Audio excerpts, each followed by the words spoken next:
ये देखिए प्रेम जन्मेजय का एक व्यंग है, कन्या रत्न का जन्म। ठीक है, तो होता क्या है कि आज लड़कियां जमीन से लेके आसमान तक, है कि नहीं, हर जगह उन्होंने अपना स्थान बना लिया है। लेकिन आज की तारीख में भी जब किसी के घर पे पुत्री पैदा होती है तो कहने के लिए तो हम कहते हैं कि कन्या रत्न आई है। लेकिन कन्या रत्न आई है या हम कहते हैं लक्ष्मी आई है, स्वागत कीजिए। लेकिन लक्ष्मी आने के स्वागत की बात या कन्या रत्न के आने के की बात पे जो है हमारा चेहरा कैसा होता है, एकदम खिसियाया सा हुआ होता है, हम दुखी होते हैं, है कि नहीं। इसी बात को लेखक ने अपने इस व्यंग में समाहित किया है कि कैसे कन्या रत्न आने के बाद जो है व्यक्ति दुखी होता है। क्योंकि एक तरफ तो हमारे यहाँ क्या कि नारी को शक्ति के रूप में देखा जाता है, यस्य नार्यस्य पूज्यन्ते रमन्ते तत्र देवता, और दूसरी तरफ जब कन्या आती है तो पता चलता है कि नहीं, तुरंत हम दुखी हो जाते हैं। चेहरे से कोई कोई प्रसन्नता भी व्यक्त करता है, लेकिन वो प्रसन्नता नहीं होती बल्कि चेहरे पे ओढ़ी हुई प्रसन्नता होती है। कैसी? जैसे कि फोटो खींचने के लिए कैमरामैन क्या कहता है, हंसिए, तो सब हम हंस देते हैं और इसका हमारा चेहरा कैसा हो जाता है, कैसा स्वाभाविक है कि नहीं। तो यही बात यहाँ लेखक कह रहा है। तो वो जो व्यंग करते हुए व्यवस्था पे तो कुछ उदाहरण भी हमारे सामने रखता है कि नहीं। तो यहाँ बात शुरू होती है, लेखक ये कहता है कि भाई किसी साधु संत या किसी बाबा के विषय में, या आपको मोहजाल से मुक्त होने के लिए, या मैं आपको माया बटोरने का जाल नहीं बिछा रहा हूँ। वो कहता है सीधी सी बात है कि अब मैं आपसे जो बातें करने जा रहा हूँ वो किसकी है, कन्या। ठीक है, जैसे किसी रत्न को धारण करने की सलाह दे, व्यवसाय जमा रहा हूँ। कहता है कि ऐसा कुछ भी नहीं है, मैं तो केवल जो है कन्या के पैदा होने की घटना का वो क्या कर रहा हूँ, साक्षात चित्रण कर रहा हूँ। तो लेखक को आ जाइए, लेखक को उस दिन सरकारी अस्पताल पहुंचना था, और अस्पताल जाने वाला व्यक्ति क्या होता है, जितने लोग जाते हैं सारे लोग क्या होते हैं, बहुत ही जल्दी में होते हैं। तो कहते हैं अब सरकारी अस्पताल में कभी भी आप जाते हैं तो वो सरकारी अस्पताल क्या होते हैं, कहते हैं वो जल्दी में नहीं होते हैं। क्यों जल्दी में नहीं होते? कहते सरकारी अस्पताल का जो डॉक्टर है, चाहे आपका हाथ टूटा हो, दर्द से करा रहे हो, या अन्य किसी रोग से आप पीड़ित हो, और आप अगर ये उम्मीद करें कि अस्पताल में पहुंचेंगे और आपको देख करके डॉक्टर जो दुखी हो जाएगा और फटाफट आपकी सेवा में लग जाएगा, कहते नहीं नहीं, सरकारी अस्पताल में ऐसा कुछ भी नहीं है। तो कहते जैसे हमारे बच्चे को चोट लग जाए तो माँ जो दर्द से करा उठती है, तो व्यंग करता है कि वो डॉक्टर देख करके क्या अपेक्षा ये करते हैं कि वो आपसे कहे, हाय मेरे बच्चे, तुझे क्या हो गई, तेरी यह हालत कितने कर दी मेरे मरीजवा। कहते हैं कि अब आप अगर ये सोचे तो ऐसा कुछ भी नहीं, मतलब वहां क्या जो डॉक्टर बैठे वो कैसे संवेदनहीन है। आप गए, दर्द से करा रहे हैं, उन्हें किसी भी तरह का कोई फर्क नहीं पड़ता। अब डॉक्टर की जहां तक बात है तो डॉक्टर उस समय करते क्या है, रोगी पहुंचा, जबरदस्त व्यंग कर रहा है कि रोगी पहुंचा, वो अपने दुख से पीड़ित है, लेकिन डॉक्टर क्या कर रहा है, कहते हैं अपने सखी के साथ जो है बतरस का, सखी मतलब महिला मित्र के साथ जो है वो बातों के रस में डूबा हुआ है। उसे आपकी चिंता नहीं है, बल्कि उसे जो है जैसे लगता है उसकी बातचीत से कि नर्सों की जो सुंदरता है वो सुंदरता पर उसे पीएचडी करनी हो। कहते हैं और आप सरकारी अस्पताल में ये पाएंगे कि अस्पताल में रहने वाले जितने भी कर्मचारी हैं वो क्या, सब अपने काम में व्यस्त हैं। वो अपने काम किसके, उनके व्यक्तिगत काम। कहते कि उनमें किसी को भी जल्दी नहीं है कि वो आपका काम जल्दी कर दें, और कहते हैं कि अगर आप बहुत जल्दी करेंगे, बहुत शोर शराबा मचाएंगे, ऑपरेशन करना है तो ऑपरेशन तो बहुत ही गंभीर विषय हुआ ना, तो बोले कि आप अगर जल्दीबाजी करेंगे तो वो कितने लापरवाह हैं, इतने लापरवाह हैं कि ऑपरेशन करते समय ऑपरेशन की कैंची आपके पेट में छोड़ देंगे, कार्टन छोड़ देंगे। ऐसी घटनाएं जो हुई है। ऐसा नहीं है कि नहीं। तो देखिए उसी बात पे व्यंग कर रहा था क्या कि अस्पताल के डॉक्टर कहते हैं लापरवाह है, गैर जिम्मेदार है कि नहीं। कहते हैं कि यहाँ की जो हाय तौबा है, जैसे दूरदर्शन के कार्यक्रम होते हैं वही चीज है, ठीक है। लेखक आगे चलता है, कहता है कि अब ऐसी स्थिति में जैसे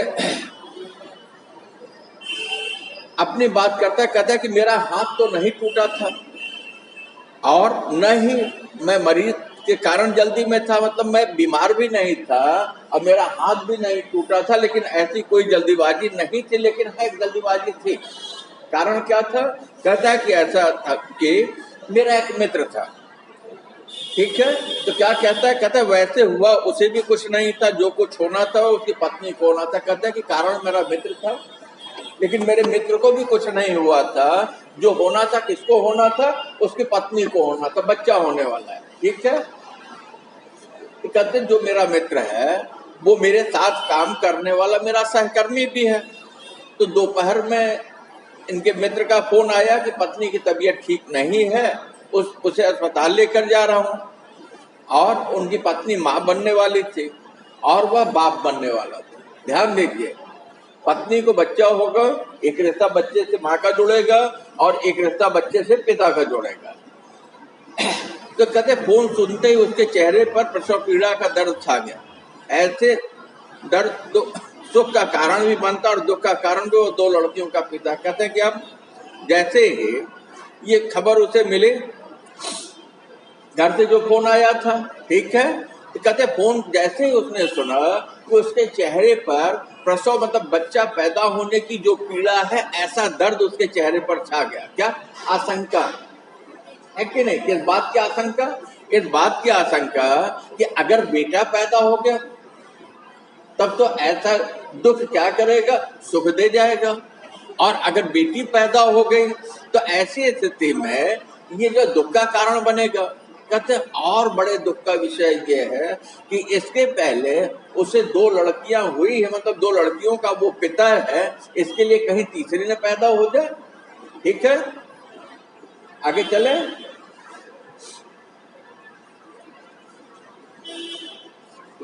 तो लेखक जो कहाँ जाता है? अपने दोस्त के यहाँ मिलने के लिए अस्पताल चला जाता है, प्रेमचंद बेटे, ठीक है।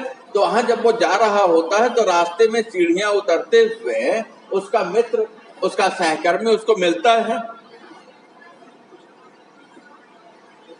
तो जब वो मिलता है तो उसके चेहरे को देखने पर ऐसा लग रहा है कि जैसे प्रसव मतलब बच्चा पैदा होने की जो पीड़ा, मतलब एक दर्द उसके चेहरे पर बिखरा पड़ा है। तो लेखक जो कहता है, मैंने उससे पूछा उत्सुकता से क्या हुआ? तो कन्या रत्न की प्राप्ति हुई। यही मैंने बताया ना, मतलब बेटी पैदा हुई, कन्या रत्न की प्राप्ति हुई। तो क्या हुआ?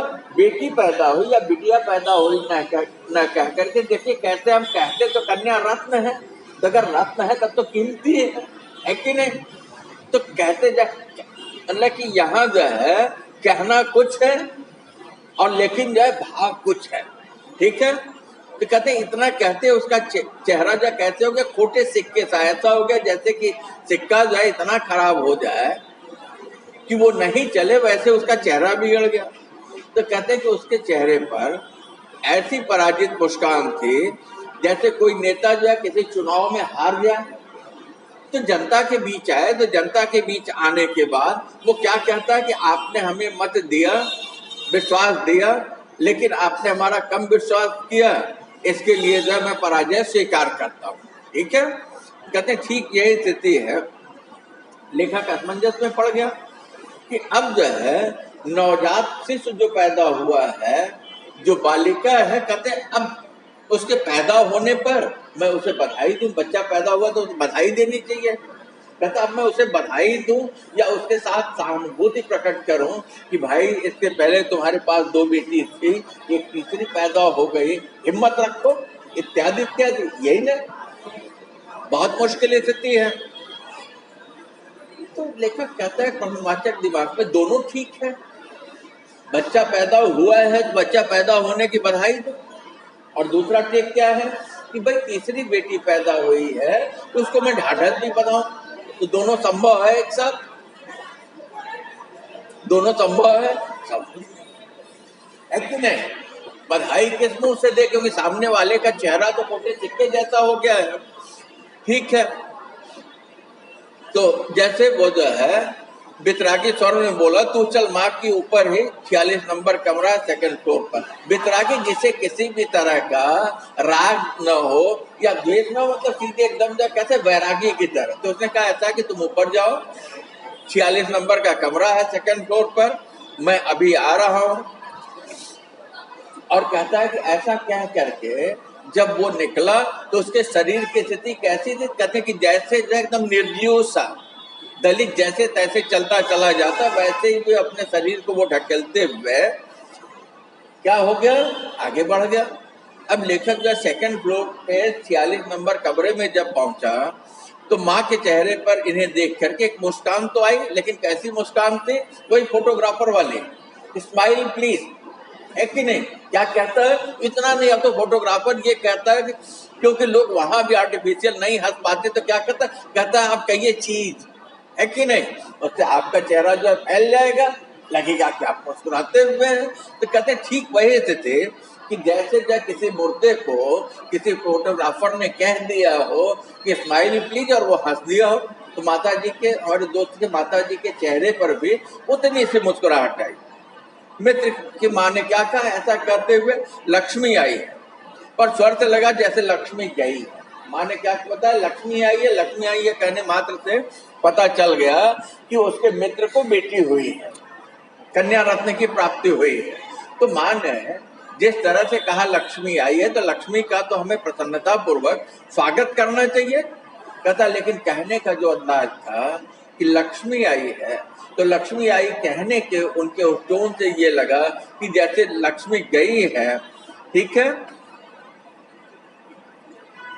तो कहते कि अब मैं माँ के इस रूप से हवा के सामने नतमस्तक हो गया, जो एक हवा के कारण पीड़ित थी। कहते अब माँ का ये जो रूप कि आने वाला जो भविष्य होगा, बच्ची के पढ़ाना लिखाना, सुरक्षा, और बेटा बहुत ही समाज का कड़वा सच ये है कि विवाह के लिए जब हमें दूसरे के दरवाजे पर जाना पड़ता, हमारी बेटी कितनी पढ़ी लिखी हो, कितनी निपुण हो, कितनी भी सुंदर हो, कितना भी पारिवारिक जिम्मेदारियों का निर्वाह करने वाली हो, लेकिन क्या होता है लड़के वाले के दरवाजे पे जाने के बाद उनके इतने नाज नखरे होते हैं कि फिर वही समय जो होता है वो पीड़ा देता है, और वही देख करके हर आदमी क्या होता है? आतंकित होता है कि नहीं? तो यहाँ कन्या रत्न तो आई, लक्ष्मी तो आई, लेकिन माता जी कह रही है कि लक्ष्मी आई, लेकिन माता जी के लक्ष्मी आने कहने मात्र में जैसे कन्या हुई, मतलब क्या कि लक्ष्मी जाएगी, यही ना? शादी में खर्च होगा, बेटी को दहेज देना पड़ता है, समाज का सबसे बड़ा कोड़ यही है, इस बात को आप जान लीजिए। और बेटी के पिता को हमेशा क्या करना पड़ता है? लड़के वालों से सुनना पड़ता है, आपकी बेटी ऐसी है, आपकी बेटी वैसी है, उसने ये नहीं किया, वो नहीं किया, है कि नहीं? तो कहते हैं कि अब एक और हवा के कारण पीड़ित थे। कहते हैं कि वो जो है क्या है, जैसे एक दूसरा हवा, तो बच्चे जब छोटे होते हैं तो क्या होता है, जब वो बहुत रोते हैं, बहुत शैतानी करते हैं, कि हम कहते हैं हवा आ जाएगा।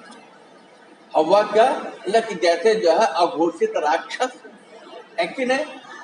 हवा जो है ऐसा जैसे किसी को ये कहा जाए कि देखो रो मत, चीखो मत, चिल्लाओ मत, कूदो मत, नहीं तो अभी हवा मतलब भूत आ जाएगा, है कि नहीं? तो कहते कि वही जैसे किताब है तो अंडरलाइन कर लीजिए, नहीं है तो सुनिए। तो कहते धन्य ऐसी व्यवस्था जिसमें औरत औरत के दुश्मन बनने को विवश है, ये महान पुरुष तो धन्य जिसने औरत की आंखों में पानी का गुणगान किया और औरत की महानता को रोने द्वारा सिद्ध किया। कहते अब आज की जो व्यवस्था है वो कैसी है? कहते बहुत ही विसंगतिपूर्ण है, ठीक नहीं है कि नहीं? क्योंकि आज जो है एक औरत ही औरत के दुश्मन है। आप देख लीजिए सारी समस्याओं की जड़ कौन होती है? बहू, कन्या है, बहू औरत है, और उसकी जो सास है, बेटे की जो माँ है, वो भी औरत है कि नहीं? और कन्या की जो माँ है वो भी औरत है। अब सवाल इस बात का है कि अगर दोनों माएं चाह लें, बहू की माँ और बहू के पति की माँ, तो क्या कभी जो है कोई किसी औरत का शोषण कर सकता है? ज्यादा दहेज मांगता कौन है? ज्यादा लड़कियों को परेशान कौन करता है? मैं जो ये व्याख्याकार कह रहा है, इस बात से मैं भी सहमत हूँ कि 99%, हो सकता है ज्यादा मैं कह गया, तो 96%, 98% जो तो महिलाएं ही होते हैं,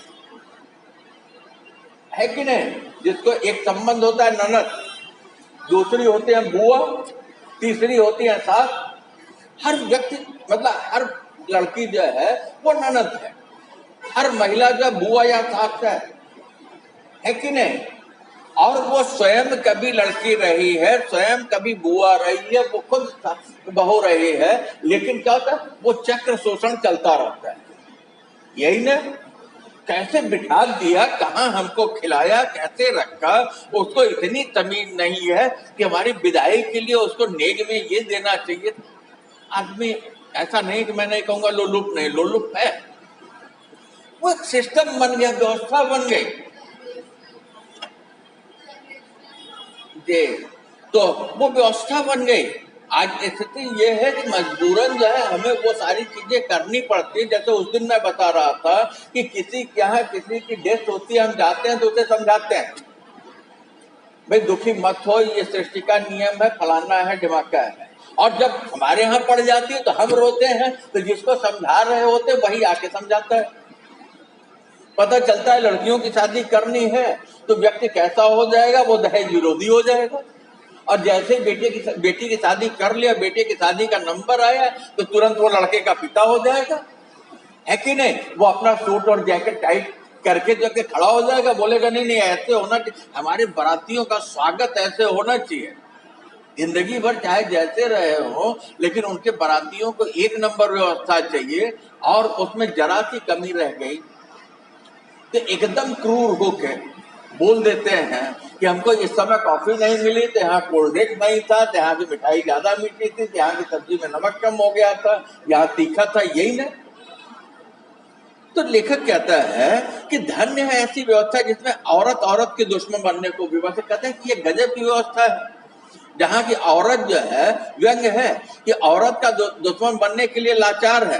कहते हे महान पुरुष, तो धन्य जिसने औरत को आंखों के पानी का गुणगान किया, है कि नहीं?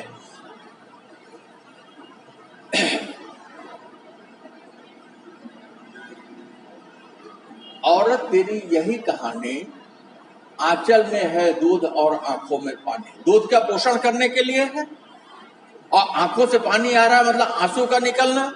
तो औरत का जीवन कैसा है? हमेशा जो दुख भरा है। कहते हैं कि ये पुरुष तुम धन्य हो। तो ये कविता है, तो ये कहते हैं ऐसी स्थिति में तुमने तो औरतों की महानता को सिद्ध किया, लेकिन कैसे सिद्ध किया? रोने धोने वाला, है कि नहीं? कि दुख उनके हिस्से जो है हमेशा पड़ी रहती है। कहते एक बात पूरी हो गई, इसने जो है इसका एक किस्सा पूरा सुना दिया कि मित्र को बच्चा होने वाला था, मित्र की पत्नी को, वो देखने के लिए हॉस्पिटल गया। तो वहां जब गया तो मित्र रास्ते में ही मिल गया। तो उससे जब पूछा क्या हुआ, तो उसने कहा कन्या रत्न की प्राप्ति हुई है। और उसके चेहरे पर जब देखा तो जैसे 12 बजा हुआ है। और उसने बता दिया कि 46 नंबर कमरे पर सेकंड फ्लोर में 46 नंबर रूम नंबर में जो उसकी पत्नी है, ठीक है। तो ये वहां पहुंचता है तो माता जी वहां मिलते हैं, तो वो बताते हैं कि लक्ष्मी आई है। तो इस बात को वो बता ले गया। अब एक दूसरा किस्सा आके इसी से जोड़ रहा है। तो क्या कहता है, कहते हैं कि आज वैज्ञानिकों ने क्या किया है, एक नया रिसर्च कर लिया है। क्या कर लिया? कहते हैं कि बच्चा जो है जब माँ के गर्भ में आता है तो जो भ्रूण आया, तो ऐसी स्थिति में भ्रूण की का जांच करके हम पता कर लेते हैं कि जो भ्रूण आया हुआ है वो कन्या भ्रूण है कि नहीं, लड़की है या लड़का, मेल है या फीमेल है, ये पता चल जाता है सोनोग्राफी से।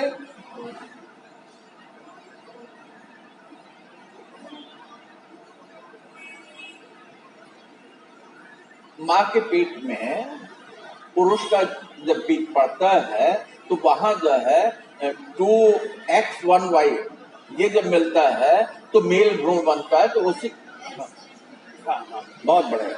तो यहाँ आपसे जो चर्चा चल रही वही वो कह रहा है कि आज विज्ञान ने इतनी उन्नति कर ली कि वो क्या कर सकते हैं, वो जो है पहले ही पता कर सकते हैं कि औरत की उस कोख में क्या है, या लड़की पैदा होगी या लड़का पैदा हो गया। तो कहते हैं कि ऐसे वैज्ञानिकों ने हवा के मतलब महिलाओं की पीड़ा को समझा और क्या किया, उनका उद्धार कर दिया।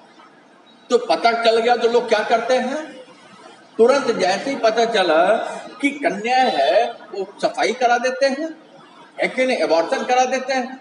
तो यही बात लेकर कह रहा था ये भी व्यंग है कि नहीं, ये भी व्यंग है, क्योंकि जो भी आया है उसे जीवन तो लेने दो, है कि नहीं। लेकिन नहीं, यहाँ जो है विज्ञान के इसने जो है खोज किसके लिए किया था, इसके लिए किया था कि विसंगतिपूर्ण विकलांग बच्चा न पैदा हो। लेकिन आदमी ने क्या किया, आदमी ने सीधे सीधे उसका दुरुपयोग शुरू कर दिया। हालांकि अब गवर्नमेंट ने बैन कर दिया है, लेकिन उसके लिए भी कुछ जगह लाइसेंस दे के रखा हुआ है, और चोरी छिपे खूब धड़ल्ले से होता है। हमें उतनी ही औरतें चाहिए जो घर की चक्की में पिसती रहे। तो व्यंग करता कहता कि ऐसा है कि जब ये पता चल गया तो अब जो है कहते हैं हमें उतनी औरत चाहिए जो कि हमारी घर गृहस्थी का काम कर सके, उससे ज्यादा नहीं चाहिए। व्यंग करता है, कहता है फालतू औरतों का दिमाग फालतू कामों में लगेगा तो वो हवा से हवा बने, पुरुष को भयभीत नहीं करेंगे। कहता है कि लोगों ने क्या किया, लोगों ने धड़ाधड़ जो है बच्चों को एबार्शन कराना शुरू कर दिया। उन्हें कन्या भ्रूण नहीं चाहिए, उन्हें लड़की नहीं चाहिए, उन्हें केवल मेल चाहिए। कहते हैं इस तरीके से जो औरत है उसका जीवन कैसा, कहते हैं वो घर की चक्की, घर के जो काम काज है, घर की जो जिम्मेदारी है उसी में उलझी रहे। व्यंग करते कहते कहता है कि फालतू कामों के लिए अगर वो रहेगी तो क्या होगा, वो खुद ही जो हवा बन जाएगी, है कि नहीं, डराने के काम आएगी पुरुषों के। तो कहते हैं कि इसके लिए पुरुषों ने क्या किया, पुरुषों ने किया ये कि भ्रूण का ही परीक्षण करा लिया, परीक्षण करा कर इसके बाद जो उसका एबार्शन करा दिया। उन्हें क्या नहीं चाहिए, उन्हें जो कन्या नहीं चाहिए। तो कहता है कि शब्दकोश के अनुसार हवा शब्द स्त्रीलिंग है और वो सौंदर्यता कोमलता से पूर्ण। कहते हैं जब हवा कहते हैं वो पे आका मात्रा, कहते हैं जब हवा कहते हैं तो ये क्या कहते हैं, ये तो सौंदर्य के लिए और कोमलता के लिए जाना जाता है। लेकिन जैसे ही हवा जो है हवा में बदल जाता है तो हवा डराने के काम आता है। ठीक है, किनके डराने के काम आता है, बच्चों के। जैसे बच्चे दूध नहीं पीते हैं, है कि नहीं, या बच्चे कोई ऐसा काम नहीं कर रहे होते हैं तो उन्हें कहा जाता है कि अभी दूध पी लो या नहा लो या ये चीज कर लो, नहीं हवा आ जाएगा, है कि नहीं। तो कहते हैं अब हवा जो है वो सीधे सीधे डराने के काम आने लगा है, और स्त्रियां भी जो है डराने के काम आने। कहते हैं कि सौंदर्य और कोमलता की प्रतिमा बनी रहती है, पुरुष के चरणों की दासी बनी रहती है, घर की रानी बनी रहते हैं। पुरुष निश्चिंत होकर अपनी मर्दानगी का सुख भोगता है। तो कहते हैं कि ये हवा जो है जो कि सौंदर्य और कोमलता की बात है, तो कहते हैं कि कुछ महिलाएं हैं जो कि क्या पुरुष के चरणों की दासी, मतलब अपने को सेविका मान लेते हैं, पुरुष अपने को उसका जो पोषण करना मान लेता है और वो घर की रानी बनी रहती है, और पुरुष जो निश्चिंत होता है। इस तरीके से वो अपने पुरुषत्व का सुख उससे भोगता है। लेकिन कहते हैं कि जब हवा आदम बनने लगती हैं तो पुरुष का सिंहासन, आदम मतलब मनुष्य बनना, तो कहते हैं कि जब वो पुरुष बनने लगते हैं औरतें, कहते हैं पुरुष का सिंहासन डोलने लगता है। क्या हुआ, इसमें दूसरा किस्सा आ गया।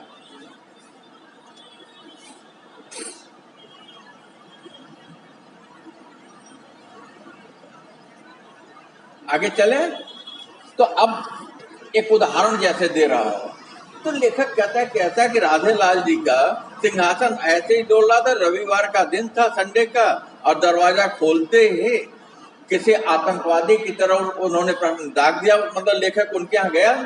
ठीक है, तो जैसे ही दरवाजा खोले कि उन्होंने आने वाले से मतलब लेखक से सवाल किया, तुम ही बताओ आजकल के जमाने में पत्नी का क्या फर्ज है। वो कहता है कि ये है, ये बताओ कि आज के जमाने में पत्नी का फर्ज क्या है। अगर किसी को कोई संदर्भ न पता हो और ऐसे प्रश्न पूछ दिया जाए, वो तो बका जाएगा, एक चौंक जाएगा कि आखिर ऐसा क्यों पूछ रहे हैं। इतना उन्होंने पूछा और फिर इस बात की भी आवश्यकता राधेलाल ने महसूस नहीं की कि लेखक कोई जवाब दे, तो उसका उत्तर भी उसे राधेलाल ने दे दिया। उसका यही फर्ज है ना, अपनी गृहस्थी ठीक ठाक संभाले, घर के छोटे मोटे काम, नाश्ता तैयार करना, खाना बनाना, बच्चों को स्कूल भेजना, झाड़ू पोछा करना, बर्तन साफ करना, थोड़ी बहुत सिलाई करना, घर की देखभाल करना। अब यह काम गृहिणी नहीं करेगी तो क्या गृहणा करेगा? आदमी शादी क्यों करता? उसे सुख मिले इसीलिए ना। तो राधेलाल क्या कहते कि आखिर तुम बताओ, आज के जमाने में पत्नी का फर्ज क्या है, उसकी जिम्मेदारी क्या है?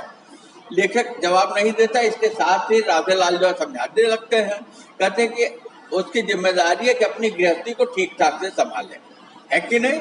और घर के जो छोटे मोटे काम हैं, नाश्ता तैयार करना है, खाना बनाना है, बच्चों को स्कूल भेजना है, झाड़ू पोछा करना है, बर्तन साफ करना, ये सारे काम तो जितने गिनाए जा रहे हैं, कितना काम होता है घर के अंदर, है कि नहीं?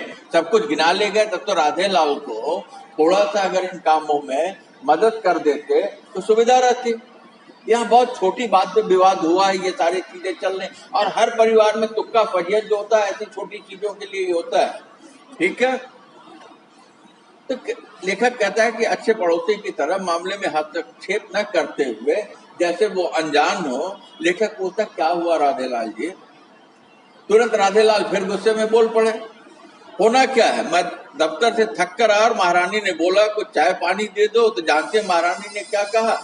कहते कि होना कुछ नहीं है, इतना हुआ कि मैं दफ्तर से लौटा और मैंने अपनी पत्नी से कहा कि ऐसा चाय पानी दे दो, तो इन्होंने क्या कहा, ध्यान दीजिए, फिर व्यंग है जबरदस्त पुरुष व्यवस्था के ऊपर। कहते बोले मैं भी थकी हुई हूँ, आज तुम पिला दो।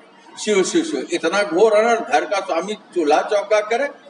पत्नी ने कहा कि ऐसा है कि मैं भी थकी हुई हूँ, तो ऐसा करो कि आज जो चाहे तुम पिला दो। तो राधेलाल को इस बात की बहुत गुस्सा, बोले ये तो पत्नी की जिम्मेदारी है कि चूल्हा चौका घर का काम वो करना।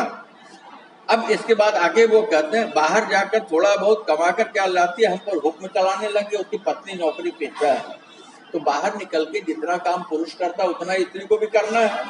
तो वहां से लौट करके आई है, तो कहते कि पहले भी औरतें जो काम करती थी और आज थोड़ा पढ़ लिख गई हैं, कमाने लगे तो सारी गृहस्थी भूल गई है, चाय बनाने का सिर में दर्द होने लगता है, ठीक है? यहाँ जो दोहरी चक्की में औरत को या स्त्री को पिसना पड़ रहा है, क्या किया, वो बाहर जाकर के जो है, अब अगर सर्विस कर रही है, बिजनेस कर रही है, तो वहां उनको श्रम करना पड़ता है, और घर लौट करके फिर परिवार के सदस्य ये अपेक्षा करते हैं कि जब आप लौट करके आए तो घर के सारे काम करें। और अगर आप कहते हैं कि मैं बहुत थकी हूँ, तो तुरंत घर का पुरुष नाराज हो जाए, क्या तुमने किया जो है पूरे दिन में, बताओ? ऑफिस से लौटे आकर के बैठ गई, यही ना हर घर का लगभग किस्सा है। अगर हस्बैंड वाइफ दोनों जॉब करते हैं तो हर घर का यही किस्सा है। आदमी आता है तो उसको तो एक गिलास पानी चाहिए, लेकिन महिला आती है तो बैग रखती है, चप्पल या जो भी पहनती है उसको निकालते हैं और सीधे पहले वो जाकर अपना किचन देखेगी, और ग्लास की धुलाई से वो पहले ग्लास धुलेगी, इसके बाद कुछ मीठा लेके बिस्किट लेके पानी पिएगी, पानी पीने के बाद फिर वो जो है थोड़ा सा किचन को व्यवस्थित करेगी, फिर जाकर के वो कपड़े बदलेगी, हाथ धो लेगी, फिर आकर के फिर वो जो किचन में उसको जो जाना है पूरा साफ सुथरा व्यवस्थित करना है। इसके बाद तब फिर वो भी अपने एक कप चाय लेके बैठेगी, तब तक पतिदेव के आने का समय हो गया तो फिर उनको चाय काफी जो दे, बच्चों के आने का समय हो गया आप लोगों के तो आप लोगों को दे, फिर खाना बनाने में लग गए, है कि नहीं? तो राधेलाल उसी गुस्से में है कि अब थोड़ा सा कमा के क्या लागने लगी बाहर से कि अब ये जो हमारे सर पे चढ़ के नाच रही है कि नहीं? तो राधेलाल जी का रक्तचाप मतलब क्रोध जो है, बीपी क्या वो बढ़ता चला जा रहा है, जैसे वित्त मंत्री का महंगाई के ऊपर जैसे वित्त मंत्री का कोई लगाम नहीं है। और राधेलाल की मूछ को मतलब उनकी प्रतिष्ठा को नारी जात ने ललकारा था, इसके लिए उन्होंने अपने तर्कस के सारे तीर खोल दिए, मतलब गाली गलौज दे रहे हैं, गालियां दे रहे हैं, जितना क्रोध हो सकता था सारा का सारा क्रोध जो राधेलाल जी वहां व्यक्त कर रहे हैं। तो कहते जानते हैं महापुरुषों ने क्या लिखा है नारी नरक का द्वार है। पति की आज्ञा अनुसार चलने पर व्रत करने वाली स्त्री कभी दुखी नहीं होती। पति की आज्ञा पालन करना स्त्री का परम धर्म है। वह इतना ही तो कर ले स्वर्ग जाती, यह स्त्री, यह तो नरक की कीड़ा बनेगी। राधेलाल गुस्सा कर रहे हैं, कह रहे हैं कि ऐसा है, शास्त्रों में ये लिखा हुआ है कि भाई जैसा महापुरुषों ने लिखा है कि नारी क्या कहते नरक का दरवाजा है। अगर ये पति की आज्ञा का पालन करे और पति के लिए व्रत रखे, तब तो नारी कभी भी दुखी नहीं होती और तब क्या करे, हमेशा पति की नौकरानी की तरह सेवा करती रहे। यही बात ना। अरे वो भी हाड़ मांस की बनी है, वो भी बीमार होती है, उसे भी भूख लगती है, उसकी भी जरूरत है, उसकी अपनी सोच है। लेकिन आज की व्यवस्था क्या है? आज की व्यवस्था ये है कि पुरुष जो सीधे सीधे चाहता है सब कुछ बना बनाया मिले, और परिवार की जो स्त्रियां होती हैं वो भी उसमें सहयोग नहीं करती, बल्कि नारी ही नारी का शोषण करने को तैयार रहती है। सास बोले क्या तुमको इतना भी नहीं है, एक कप चाय बना के दे देती, क्या तुम तड़ाम कर रही है, बात का बतंगड़ बना रही है। यही ना होता है कि नहीं? तो कहते कि ऐसे स्थिति में अब जो अपने पति के आज्ञा का पालन न करे, जो कि उसका परम धर्म है, कहते हैं कि यह स्त्री तो कहाँ पड़ेगी? नरक में पड़ेगी और इसको कीड़े पड़ेंगे, है कि नहीं? ये नरक में जाएगी, कीड़े पड़ेंगे, वहां ये कीड़ा बनेगी। कितना श्राप दे रहे हैं। बोलिए जो गुस्सा आएगा कि नहीं उसको।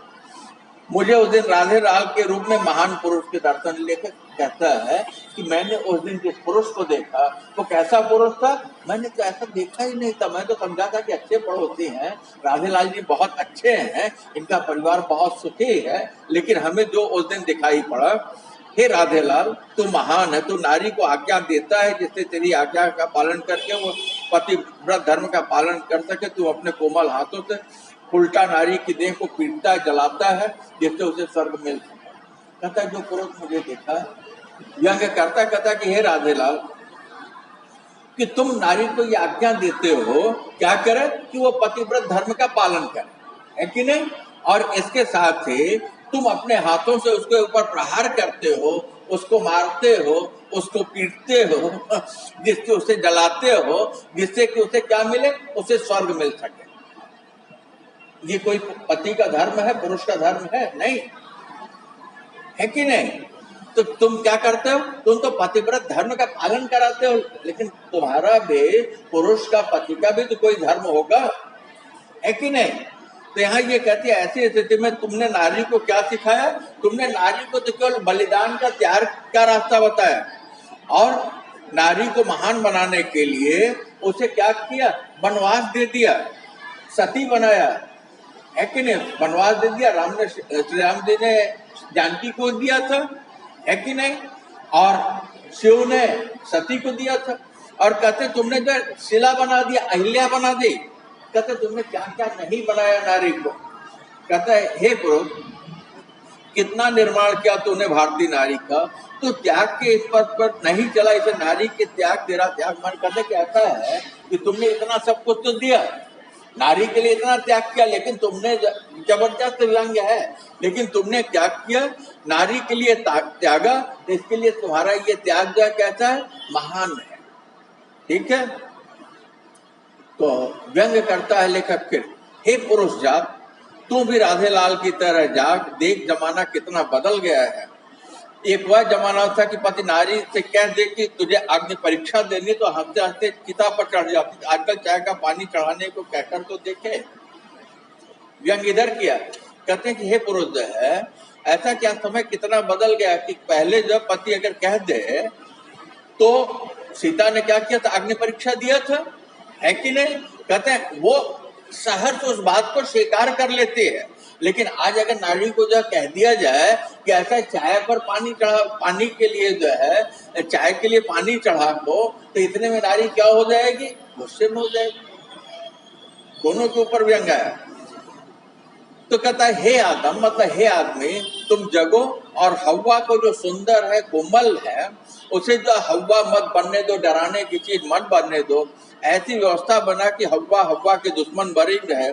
तू दहेज के सांप को पाल, है कि नहीं? आदमी क्या कहता है कि तुम दहेज को पाल के रखो, और नारी को जो है ईश्वर की अफीम, जैसे नारी से पूजनते रमनते तत्र देवता वाली बात करते रहो, है कि नहीं? कि नारी तो हमारे यहाँ पूज्य आदरणीय है, और उसके आंखों में तुम पतिव्रता होने का चश्मा चढ़ाए रखो कि नारी जितनी पतिव्रत धर्म का पालन करेगी उसे जो उतनी ही जल्दी संसार से मुक्ति मिल जाएगी, है कि नहीं? पतिव्रत धर्म का पालन किया तो स्वर्ग मिलेगा, और पति के कहने का उल्लंघन किया तो नर्क मिलेगा, है कि नहीं? तो इस तरीके से ये कहता है ये अफीम खिलाया जा, क्योंकि ये अफीम जब तुम खिलाए जाओगे ऐसी स्थिति में नारी तुम्हारी हर बात मानेगी। कहता है तू नारी को रत्न बनाकर अपनी शोभा बढ़ा, उसे क्रय विक्रय की वस्तु बना, और वह रत्न न बन सके तो उसे परीक्षा की अग्नि में जलाकर खरा सोना ही बना, क्योंकि तू पुरुष धन्य। कहता कि ऐसा है कि तुम नारी को क्या करो, तुम औरत को क्या करो, कहते हैं कि उसे रत्न बना लो, और उससे जो है रत्न का क्या बनेगा, आभूषण बनेगा, और आभूषण से क्या होगा, वो सौंदर्य बढ़ाने में सहायक होगा। और नारी को तुम जो है खरीद फरोख्त क्रय विक्रय की वस्तु बना दो, और अगर वो रत्न न बन सके तो फिर उसके तुम क्या कर सको, अग्नि परीक्षा ले लो, और जब अग्नि परीक्षा में जला करने के बाद जो है अगर कुछ बचा तो वो सोना है, और नहीं तो क्या हुआ, नहीं तो जल के वो भस्म हो जाएगी। तो कहता है लेखक, हे पुरुष तू धन्य है। इस तरीके से लेखक ने इस पाठ में कन्या रत्न का दर्द में एक कन्या के होने की पीड़ा को व्यक्त करने के साथ ही कैसे एक कन्या को औरत बनने के बाद कितना संघर्ष करना पड़ता है उस विषय को लेकर बड़े ही धारदार तरीके से वर्तमान पुरुषवादी व्यवस्था के ऊपर लेखक ने चोट की।